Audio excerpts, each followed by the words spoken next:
하나님은 참 이 시대에 정말 놀라운 로맨티스트 같아요. 이제 꽃이 피기 시작했지 않습니까?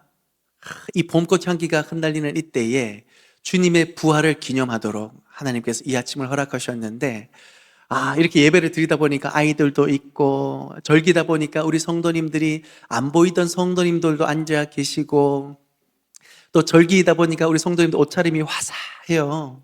그래서 꼭 봄꽃 같습니다. 우리 옆 성도님들과 함께 이렇게 인사 나누었으면 좋겠습니다.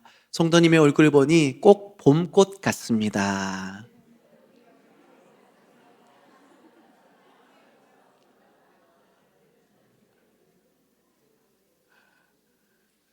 역시 사람은 칭찬에 약해요, 그죠? 근데 여러분, 제가 고난주간을 보내면서 이런 생각에 잠겼습니다. 산다라는 게 뭘까? 살아있다라는 게 뭘까? 그런 생각을 한 주간 좀 품어봤습니다.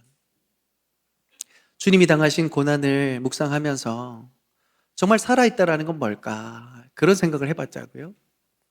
우리가 보통 살아있다라고 얘기하면 밥 먹는 거, 어디 가는 거, 누구 만나는 거, 이 정도로 눈에 보이는 어떤 걸로 생각하게 되는데, 그런데 우리가 막상 그런 삶으로 살아가다 보면 어느 한순간에 가슴이 콱 막히고 나는 왜 이렇지 하면서 사는 게 사는 것 같지 않고 그냥 생존해 있는 것 같은 그런 순간을 우리가 맞닥뜨리지 않습니까? 제가 예전에 아주 비싼 그 장식용 조화를 선물 받았습니다. 너무 이쁘더라고요. 이 너무 이쁜 것이 몇 년이 지나도 거의 색이 바뀌지 않을 만큼 좋아요.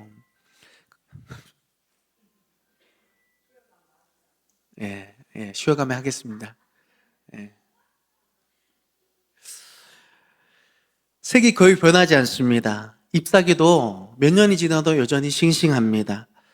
예쁘죠? 그런데 문제는요, 아무리 이뻐도 향기가 안 난다라는 거죠. 벌이 날라오지 않습니다. 결정적으로 이 꽃은 성장하지 않아요. 왜요? 죽어 있기 때문이죠. 그냥 그 자리 그대로 멈춰 있는 것입니다. 여러분, 이 조화처럼 우리 신앙도 이렇게 멈춰 있는 것은 아닌지, 갑자기 숨이 턱 막히는 생존의 어떠한 삶 속에 우리가 우리의 신앙을 좀 이렇게 돌아볼 수 있었으면 좋겠습니다. 여러분, 오늘 부활의 이 아침에 여러분에게 너무 당연한 질문 하나 드릴게요. 여러분, 기독교를 한마디로 정리하면 어떤 종교일까요?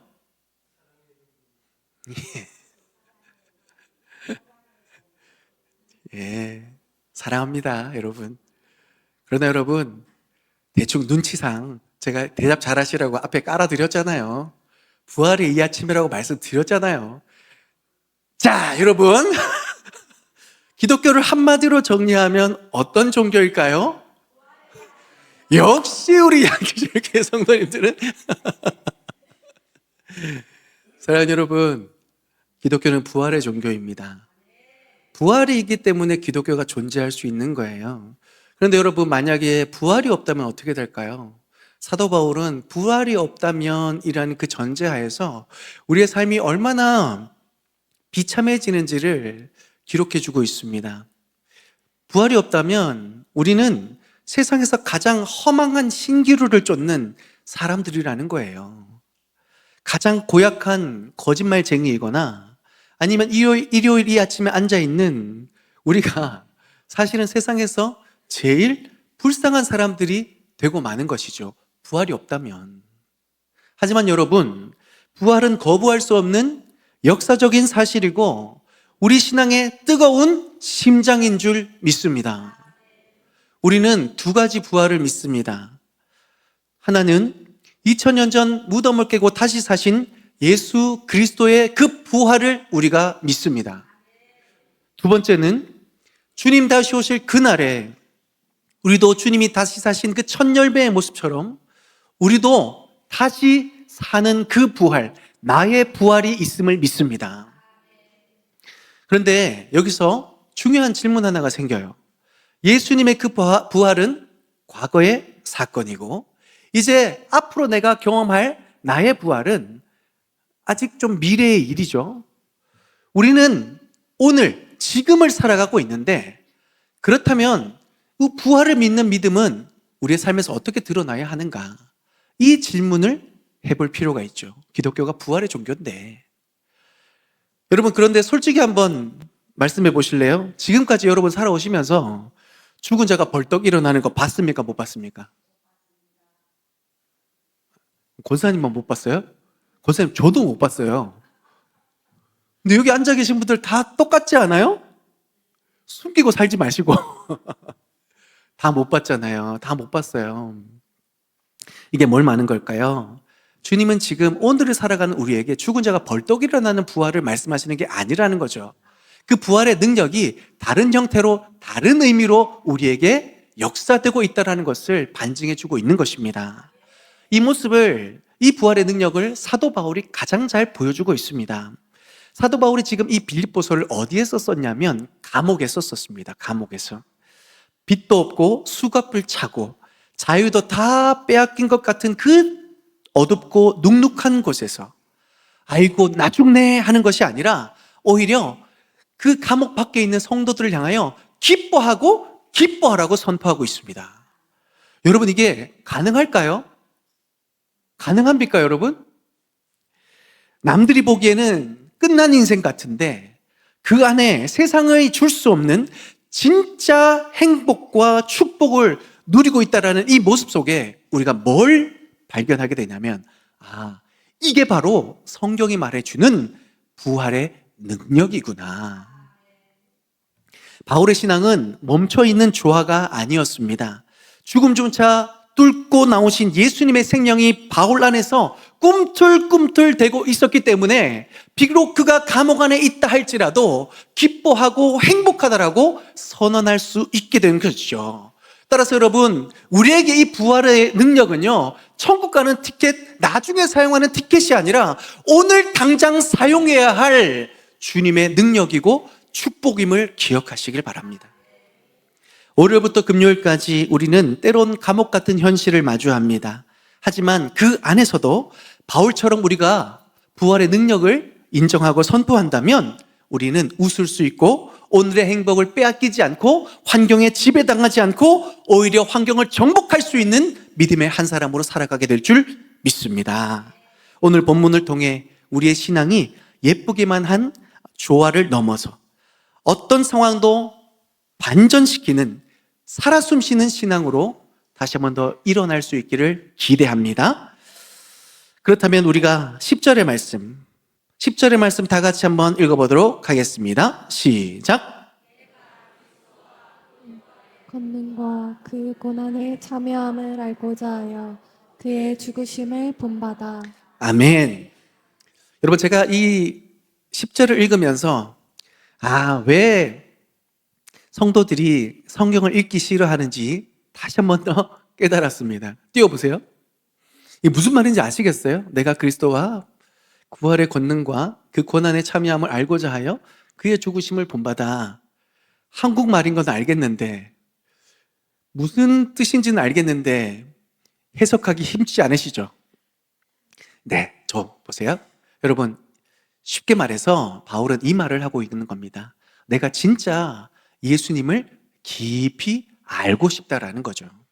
그런데 이 깊은 알물 두 가지 통로를 통해서, 하나는 부활의 권능과 또 하나는 고난의 참여함을 통해서 예수님을 깊이 알아가기를 원한다라고 고백하고 있는 겁니다. 여러분, 여기서 알기를 원한다, 안다라는 이 단어는요, 머리로 아는 지식이 아닙니다. 여러분, 부부가 한 20년 정도 같이 살면 어떻게 돼요? 남편이 집에 딱 현관문을 물고 들어올 때 신발 벗는 소리, 걸어오는 소리, 가방 탁 내려놓는 소리만 들어도 남편이 지금 어떤 상태라는 것을 알 수가 있어요. 그죠? 오늘 깨졌구나. 야, 오늘 뭔 일이 있었구나. 그러면서 조심해야 되겠다. 아니면 오늘 뭐 좀 한 건 했나 보지. 보너스 받았나 보지. 이런 게 말하지 않아도 그 소리와 눈빛만 봐도 알 수 있지 않겠습니까? 이 바울이 주님을 알고 싶다라는 이 단어가 이와 같습니다. 머릿속으로 아는 것뿐만 아니라 사실은 경험적으로 눈빛만 봐도 주님의 마음을 그렇게 알아가고 싶은, 정말 주님을 사랑하기 때문에 보고 싶고 듣고 싶고, 그래서 주님이 왜 이런 말씀하셨지? 왜 저런 행동을 하셨지? 주님이 다 설명해 주지 않아도 그 마음을 알 것 같은 그 깊은 사기만으로 바울이 들어가고 싶어 했다라는 것이죠. 사랑하는 성도 여러분, 우리에게도 이런 주님과의 깊은 사귐에 대한 소원함이 있기를 기대합니다. 주님 사랑하십니까? 정말 사랑하세요? 그러면 우리의 일평생 소원이 이 바울의 고백과 같이, 주님, 단 한 가지 나의 소원은 세상의 어떤 물질이나 권력이나 건강이 아니라 정말 예수 그리스도, 부활하신 예수 그리스도, 십자가를 지신 그 예수 그리스도, 그분을 아는 것, 그것이 나의 일생의 가장 큰 목적이요, 행복이요, 나의 꿈입니다. 이렇게 고백할 수 있는 저와 여러분이 될 수 있기를 간절히 소망합니다. 바울은요, 이 소원함을 가지고 두 가지를 선택했습니다. 첫 번째는 부활의 권능입니다. 권능이라는 이 단어 헬라어로 디나미스입니다. 영어로는 다이너마이트. 디나미스 할 때는 다이너마이트 할 때 나 알아. 다이너마이트 뭡니까? 폭발물이죠. 뻥 터뜨리는 힘이 있습니다. 조금 더 그것을 깊게 본질적으로 들여다보면 어떤 일을 이뤄낼 수 있는 에너지를 말합니다. 어떤 일이 확실히 성취될 수 있을 때까지 계속적으로 불어넣을 수 있는 힘이라는 거죠. 바울은 이 권능의 실체를 고린도후서 13장 4절에서 이렇게 기록하고 있습니다. 같이 읽어보겠습니다. 시작. 그리스도께서 참으로 십자가에 못 박히셨으나 하나님의 능력으로 살아계시니 우리도 그 안에서 약하나 너희에게 대하여 하나님의 능력으로 그와 함께 살리라. 아멘. 조금 뛰어나 보세요. 여러분, 약하면 지는 겁니다. 죽으면 끝난 겁니다. 그렇죠? 그게 세상의 이치 아닙니까? 그런데 이 말씀은 기가 막힌 반전을 기록합니다. 약한데도 이기는 거예요. 죽었는데도 다시 사는 거예요. 이것이 두나미스의 의미입니다. 할렐루야. 예수님은 약해서, 그래서 죽었다라고 사람들이 그래서 실패했다고 생각되어지는 그때에 이 뒤나무스, 주님의 그 권능이 역사되어서 무덤문을 깨뜨리시고 주님이 다시 사셨던 겁니다. 우리도 그 예수님과 연합되었기 때문에 비록 우리가 세상에서 좀 치이고 약해 보여도 우리 안에 그 동일한 부활의 다이너마이트가 이미 설치되어 있는 줄 기억하시길 바랍니다. 여러분, 우리가 왜 자꾸 멈춰있는 조화처럼 살아갈까요? 내 안에 그 엄청난 다이너마이트가 있다는 것을 잊어버리며 살아가기 때문입니다. 내 안에 그 힘이 있다는 것을 잊어버린 채 세상에서 요구하는 내 힘으로만 자꾸 살아가려고 하니까 자꾸가 우리가 멈추고 넘어지는 것 같습니다. 그러나 여러분, 감옥에 갇힌 바울을 보십시오. 겉으로 보면 다 빼앗길 것 같은 실패한 인생입니다. 그런데 그 안에서 부활의 권능이라는 이 스위치를 탁 켜니까 어떻게 됩니까? 감옥 바닥에서도요, 찬양하며 하나님 앞에 영광 돌립니다.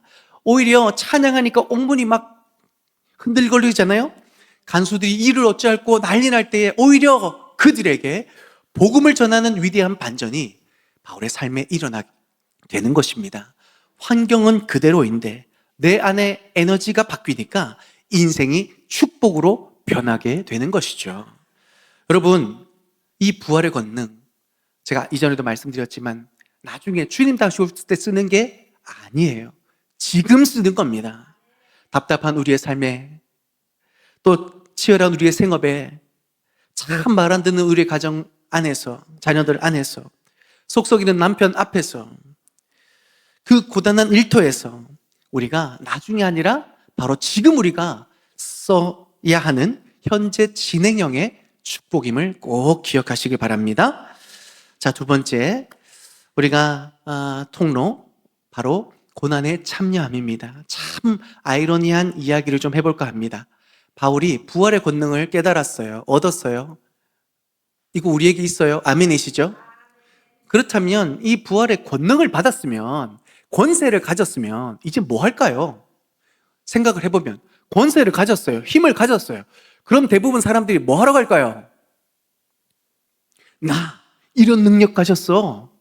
나보기 어때? 하면서 내 안의 문제들을 막 다 해결하고 그 깨끗해진 모습으로 사람들 앞에 나 이런 사람입니다. 나 예수 믿어서 이렇게 됐습니다. 라고 사실은 예수님 자랑하는데 결국은 숨어서 나도 좀 자랑하고 싶은 그런 자리로 간단 말이에요. 인정받고 싶은 자리로 간단 말이에요. 영광의 자리로 간단 말이죠. 그런데 바울이 이 부활의 권능을 입고 어디 가냐면 예수님이 받으신 그 고난의 자리로 간다라는 거예요. 이게 참 희한한 겁니다. 이게 참 우리의 생각과 다르다라는 거예요. 왜 그랬을까? 왜 그랬을까? 여러분, 두 가지입니다. 첫 번째는 아까 제가 말씀드렸어요.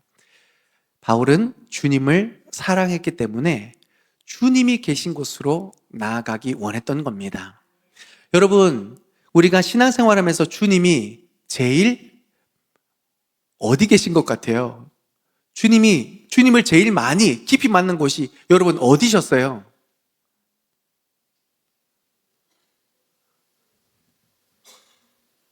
모르셔요?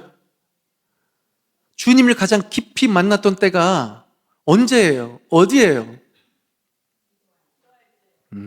예, 감사합니다. 네. 제가 하고자 하는 말은 이겁니다.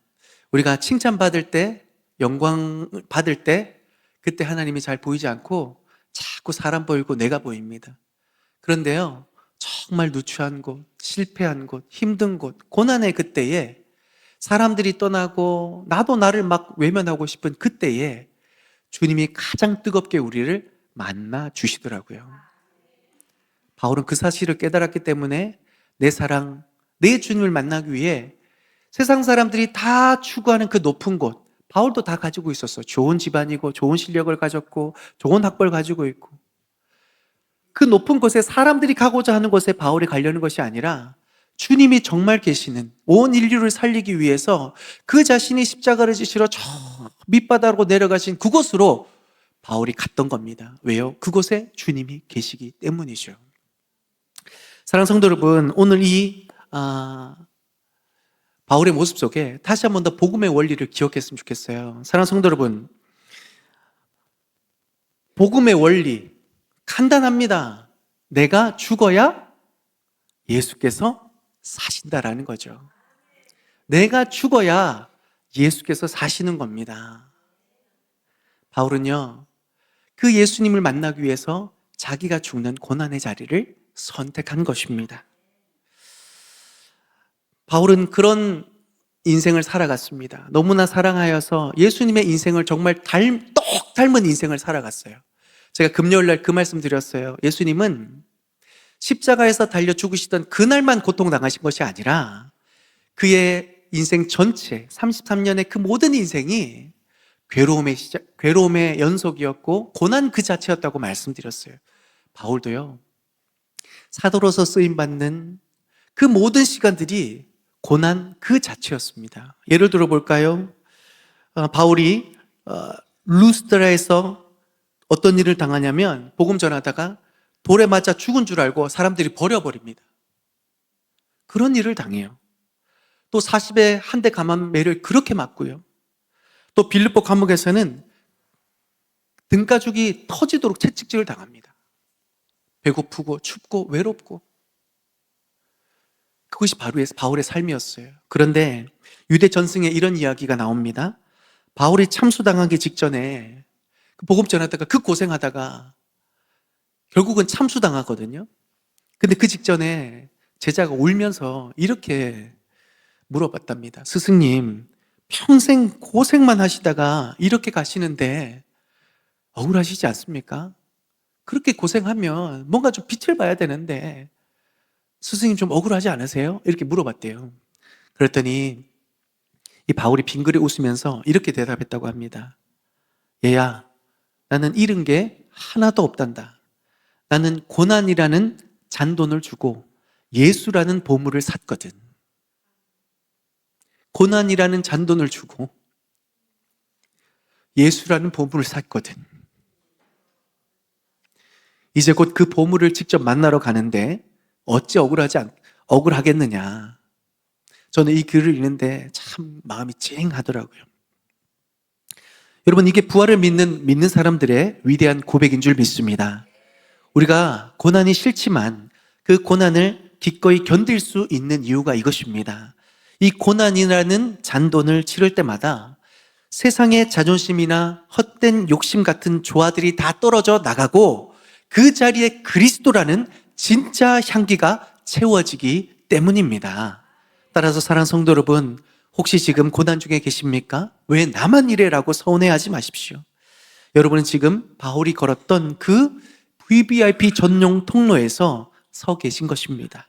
세상은 고난을 실패라고 부르지만 부활의 주님은 그것을 나랑 진짜 친해질 골든타임으로 부르시고 계신 것입니다. 여러분의 약함이라는 스위치를 끄지 마십시오. 오히려 그 약함 속에서 주님을 더 깊이 알아가는, 세상이 감히 흉내낼 수 없는 그 진실한 축복을 그 가운데서 누리실 수 있기를 바랍니다. 조화는 비바람이 불면 꺾이고 지저분해지지만 진짜 생명은 비바람을 맞을수록 더 깊이 뿌리를 내리는 법입니다. 자, 이제 마지막으로 드디어 이 설교의 하이라이트이자 마지막 관문입니다. 바울이 부활의 권능을 얻어서 고난의 통로를 지나 결국 어디로 도착하는지 한번 보십시오. 바로 그의 죽으심을 본받아. 그의 죽으심을 본받아 라고 기록합니다. 본받는다라는 이 말의 어원은 이렇게 단순히 설명할 수 있을 것 같습니다. 여러분, 붕어빵 그 틀에 반죽을 부으면 그게 다 구워지면 무슨 모양? 네, 이게 본받는다라는 겁니다. 십자가의 틀에 우리의 인생의 반죽을 쏟아 넣으면 그것이 십자가 안에서 예수의 모양으로, 예수의 향기로 빚어진다라는 것이 본받는다라는 의미입니다. 우리의 삶에 예수의 향기가, 예수의 모양이 드러나야 할 줄 믿습니다. 다 아멘 하셨는데 사실은 그러려면 십자가 틀 안으로 우리의 인생 반죽이 들어가야 돼요. 그런데 이걸 많은 분들이 싫어하세요. 왜요? 고통이니까. 힘드니까. 그래서 안 들어가려고 하는 거죠. 자꾸 그 반죽 속에 나라는 딱딱한 돌덩이가 너무 많아서 내 자존심, 내 성공의 욕심, 이런 것들이 반죽 속에 막 박혀 있으니까 십자가의 틀에 들어갈 때마다 우두둑 우두둑 소리가 나는 겁니다. 여러분, 우리가 왜 이렇게 딱딱하게 굳어서 안 들어가려고 버틸까? 그 이유를 제가 예전에 안경점에서 그 이유를 발견했습니다. 안경점에서 안경을 쓰는데 자꾸 흐릿한 거예요. 그래서 왜 이런가 물어봤더니 그냥 너무나 우리 다 아는 대답을 했는데 딱 생각이 나는 게 이겁니다.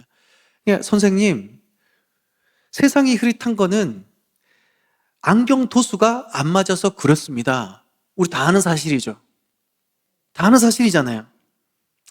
우리가 십자가의 복음에 그 제대로 된 초점으로 세상을 바라보지 않으니까 우리가 십자가의 틀에 들어가는 것이 두려움이고 싫은 거예요.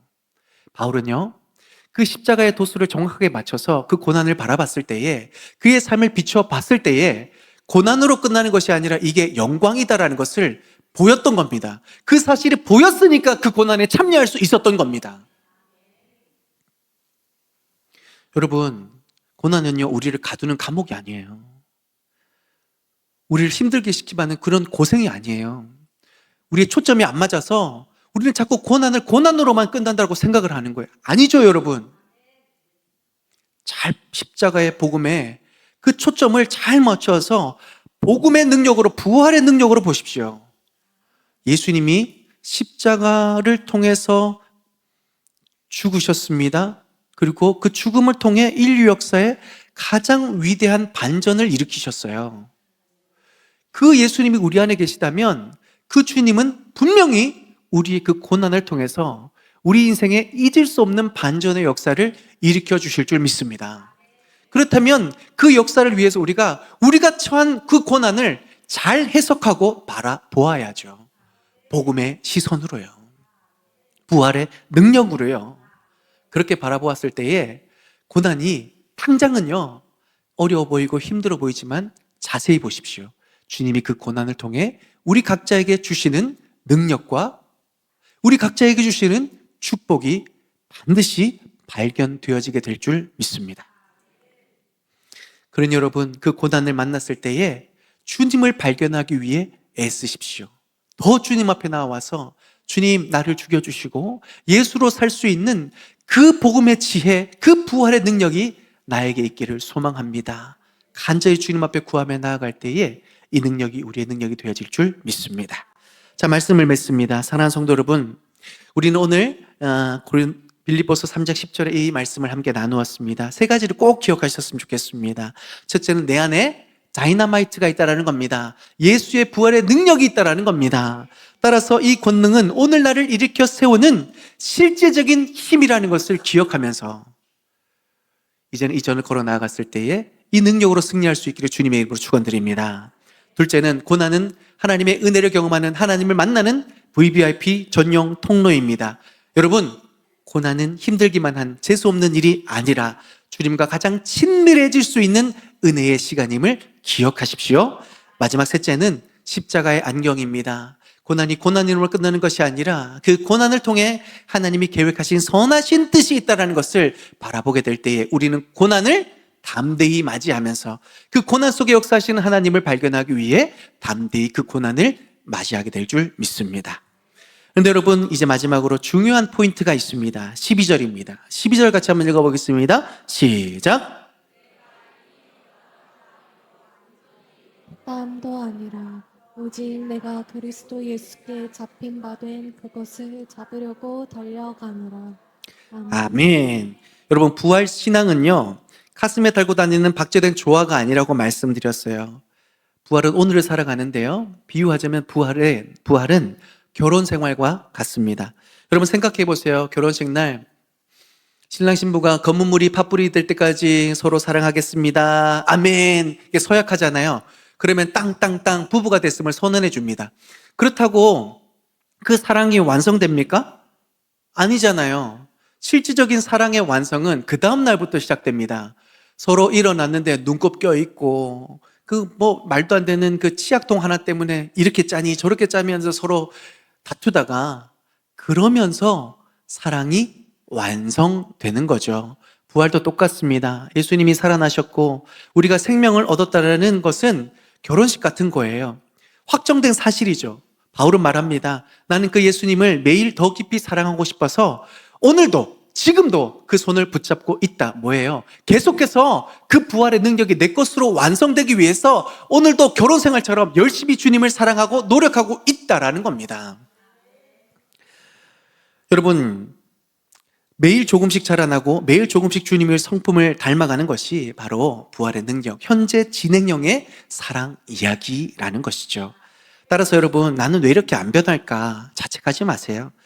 우리 지금 주님이랑 결혼 생활 중입니다. 조금 서툴러도 괜찮습니다. 중요한 건 내가 얼마나 완벽하냐가 아니라 내가 주님의 손을 지금 꽉 붙잡고 그 주님을 사랑하고 있느냐 아느냐가 중요한 거죠. 이번 한 주간 세상 한복판에서 당당하게 그 위대함을 증명하며 살아가실 수 있길 바랍니다. 내일 아침 출근하며 세상은 여전히 그대로겠지만 내 안경 도수가 바뀌었으니 괜찮습니다. 내 안에 딱딱한 알갱이들이 부딪힐 때 그때마다 주님, 저를 죽여주시고 오직 주님으로 살아갈 수 있도록, 주님을 닮아갈 수 있도록 한 걸음 더 믿음의 발걸음 내둘 수 있도록 도와주십시오. 그때에 나는 죽고 예수로 살고 예수의 향기가 흩날리는 놀라운 은혜를 경험하게 될 줄 믿습니다.